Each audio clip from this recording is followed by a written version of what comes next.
I want to pivot over to something a little bit more fundamental to what this show is about. So I've been asked a lot by my friends as they're starting to get more into professional sports, the people who aren't into it as much. I've been asked why I'm a fan of the teams that I'm a fan, or why am I even a fan of professional athletics as it exists. And my answer is kind of usually it's all about my parents, and it's all about where I grew up, right? My parents were really into professional sports, but depending on what sport it was, like my parents were really into football, but they really were not into basketball, for example. And so I am not the biggest basketball fan, but I love all things football.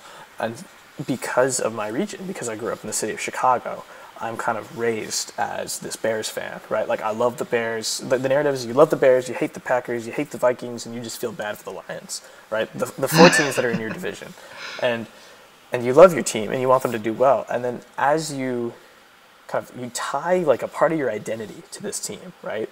And as they win and lose, like you start to feel for them, you feel with them, and that rush of emotion is kind of what keeps you in. People have likened in watching sports to like how the Romans used to watch the gladiators. You watching people at like the peak of a form of competition, and for that reason, and your allegiance is tied to them for whatever reason. And here it's because of your region. That's not true when it comes to esports. And so I have my own reasons for watching esports that are very similar to sports, but as to why I'm a fan of certain teams, like I've been a longtime fan of CLG, and now I'm becoming a big fan of TSM, and a big reason for that is Doublelift. Doublelift was the reason, honestly, that I started playing AD carry years ago after I saw him in the All-Star game for EU versus NA in Season 3, I think it was. It might have been Season 3 All-Stars, when he got a pentakill as Ezreal, who's my favorite champion. Seeing him get the highest accolade possible in a game of all All-Stars with my favorite champion made me fall in love with him, and then conversely his team. And then I became attached, and the cycle repeated. And so kind of what I'm going for with the story, Blake, is how do you see the difference between becoming a fan of something in an esport versus becoming a fan of something in a sport, and where does that take kind of the esports industry going forward? Yeah, absolutely. And if you want to share your own stories, of course, that also. Right. Well, my stories are as far how you as betrayed the St. Louis Rams, now the LA Rams. Well, okay. Since we brought this up like 4 times in 2 shows, I'll give the story. I was born in St. Louis, raised around there for most of my life, and I was watching the 2002-2003 Super Bowl that they were in, the St. Louis Rams with Kurt Warner and Marshall Faulk and those guys against Isaac Bruce. Oh my gosh, against the New England Patriots. And it was a great game. I was in 2nd grade. I was watching it just on the edge of my seat in my parents' living room, and we were beat. The St. Louis Rams lost in a last-second field goal in the snow, kicked by Adam Vinatieri. Just crushed me, and I was just distraught. And I swore right then and there that I was never going to be hurt again by the St. Louis Rams. That I was not rooting for losers, I was rooting for winners, and so I converted in the most purest fair-weather fan action ever. I converted to the winner of the Super Bowl that year, which was the New England Patriots. And so ever since then, I've been a fan. So you can see where my lack of respect comes from. I was too young to be a fan of anything, really, at 2nd grade. Come on. But as far as, But the first thing I defaulted to, like you mentioned, was my geographic region, right? St. Louis Rams. My parents rooted for the Rams. I guess I'm a Rams fan, right? It's pretty fundamental to your identity, and that goes for a lot of things. Like I identify as a Missourian before I identify myself as like an American, for an example. It's more closely tied to my identity. But with esports, it's for me, it's been a more arbitrary experience. And this is because there's a pretty big revolving door in the esports community about what teams are in and what teams are out in a particular league. And I'll give League of Legends as an example. Your league story is even more sad. Right. Well, because I was first a fan of Vulcan. I thought they were the coolest team ever. And I thought, X Smithy was a great jungler once upon a time. Zuna was a hilarious AD carry. And they, changed to XDG. I was like, okay, rebranding, whatever. And then they got bounced. And I was like, well, they had a terrible, terrible season and were eliminated from the LCS. And it wasn't that I was upset with them being awful, right, with rooting for an awful team. But I was a little bit more upset with I, of my own volition, chose this team to root for, and they were bad, right? It's even more intrinsic to your identity when a local sports team that's, tied to you from geography or, by family members just poorly, right? That becomes like, oh, you're an anguished fan, you're laboring and you're going to get that one day in the sun, right? But when I chose this team of my own volition and they suck, like very soon after, it's like, what was I really thinking? That almost says something about me as a person. Yeah. It's what you feel like. And so but moreover, I couldn't root for them anymore because they weren't in the league. They were gone. They disbanded. Yeah.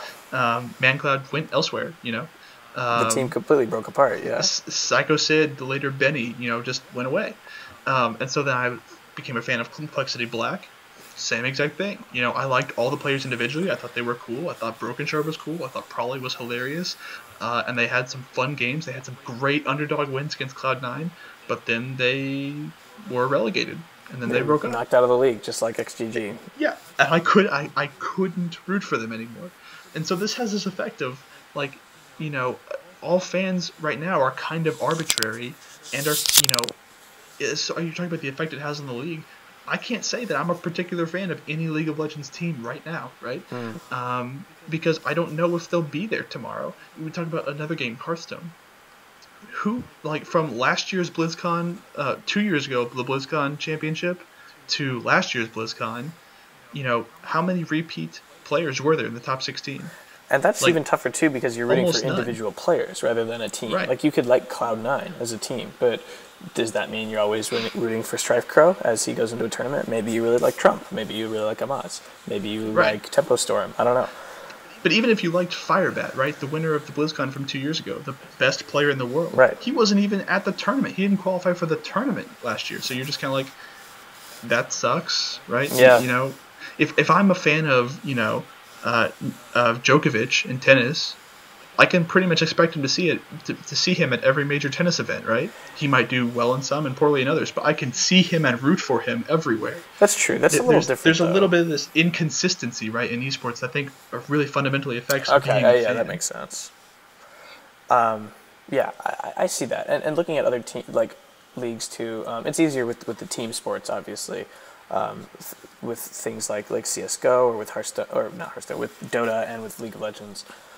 And you're right. And what I kind of see here, which is really interesting to me, is this narrative of it's like destiny versus choice, or like predetermination versus choice. Like I can't see myself being a fan of or a serious fan, I guess, of another NFL team. Like I am a Bears fan through and through because that's just how I was born. And because I've chosen to be a big fan of the NFL, there's this whole thing. You stick with your team as they go through hard times, and you feel I'm a better example. I'm a Cubs fan, and we haven't won the league in over 100 years, and that's just this burden that I was like, I'm not going to tread too far into this destiny territory because I feel like I might be stepping on some toes. But it's kind of this burden that I accepted for being a fan of whatever I'm in my region.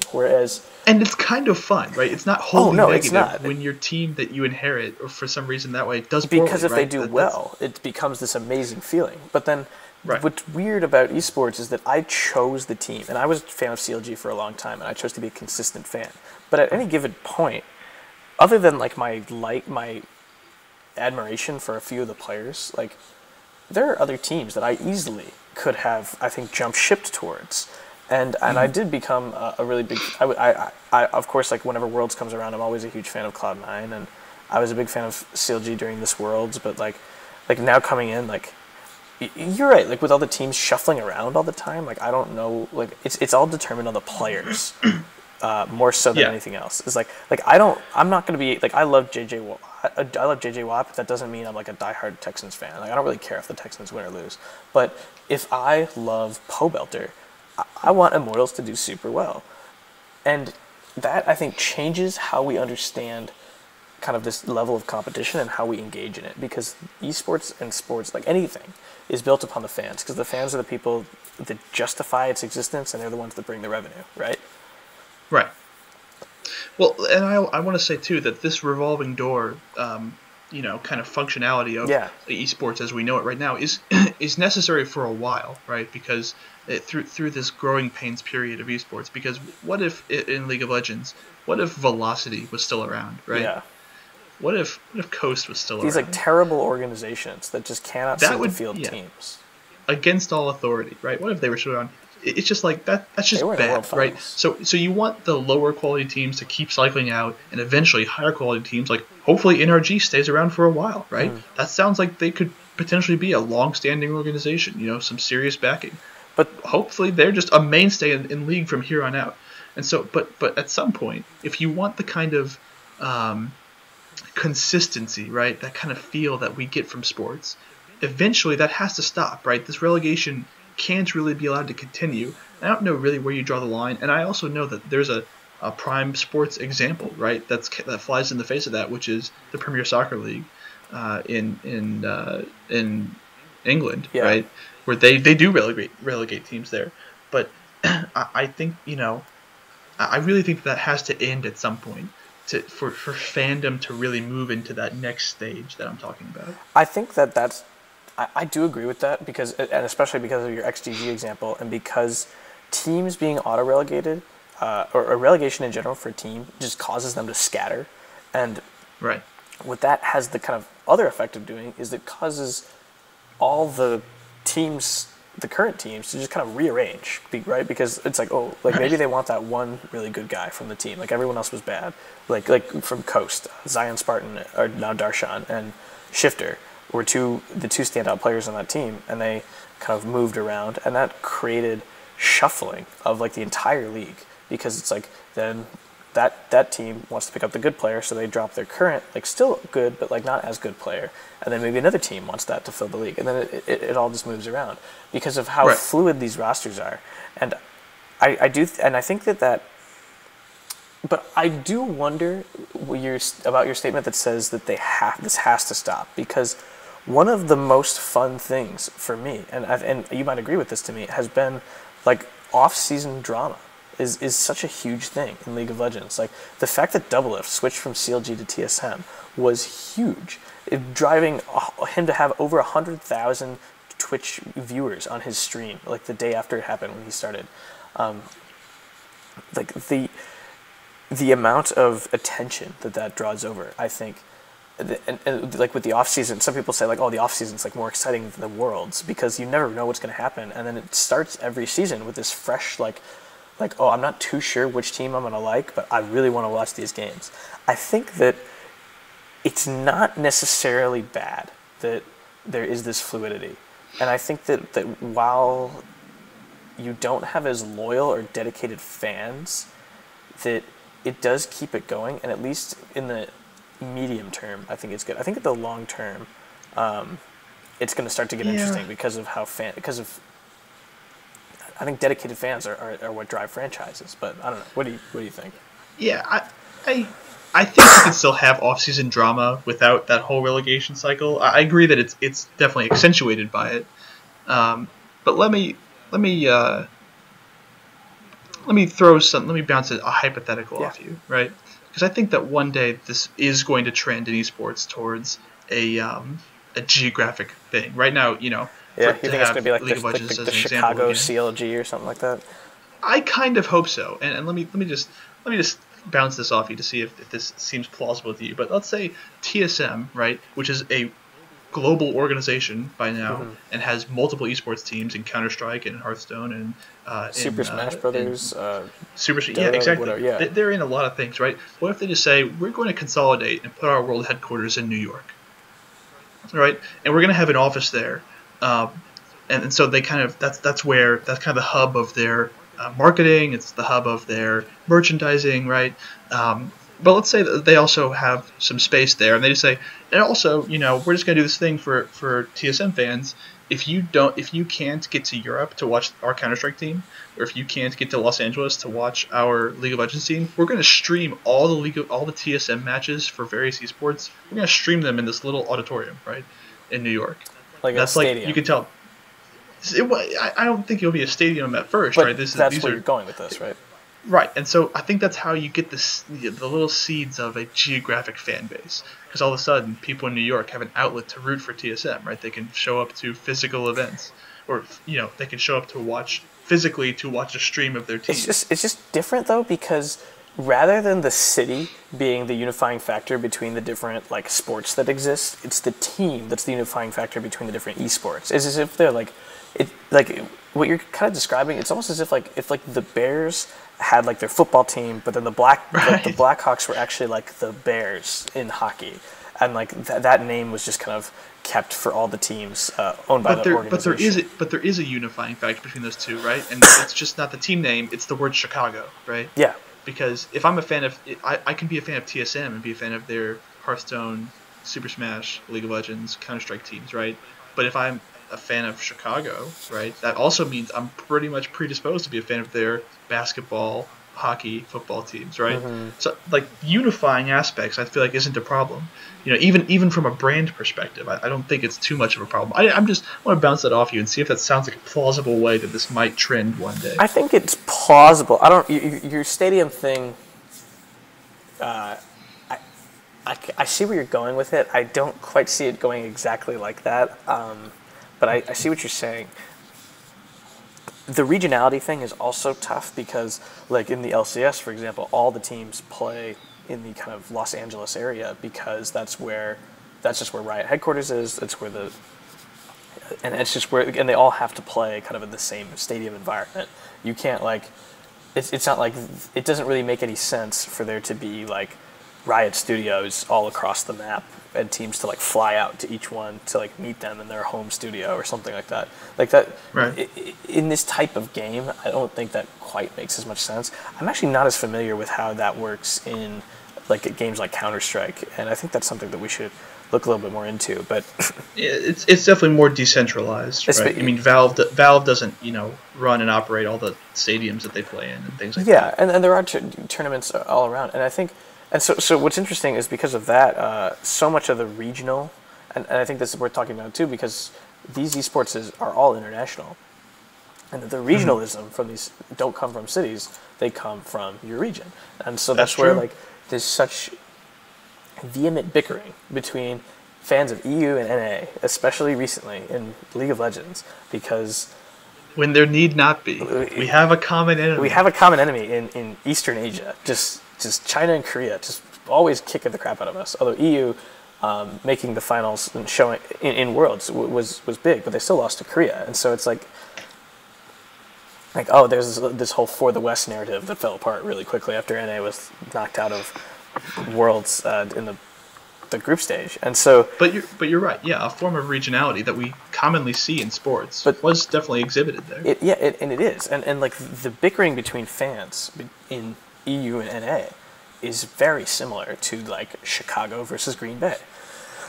And I don't know if anything's that toxic. Well, maybe not, but you get to the point where like, oh, you could insult, like you see insulting, you insult the region, you insult the city, like it's all kind of built in there, but it's built in there on top of this lack of regionality at the smaller level. Like within the NALCS, you're free to pick and choose your team, but come international tournament time, you're probably going to be an NA fan if you're from NA, and so it's this weird like. Almost like federalist, for lack of a better word, like just kind of set of organizations that happen that I think make that more than anything else, I think makes the future of kind of esports as a competitive landscape more difficult to predict. I think this regionalism on the international level plays such a big role and undermines the national level regionalism. It's a little different in EU too, because some teams are from specific countries, like all the players will be like M5 is the biggest example, like the Russian team, right? But there's still a lot of mixing going on there. It's tough. I don't really know where it's going to be going, but I think it's definitely worth thinking about.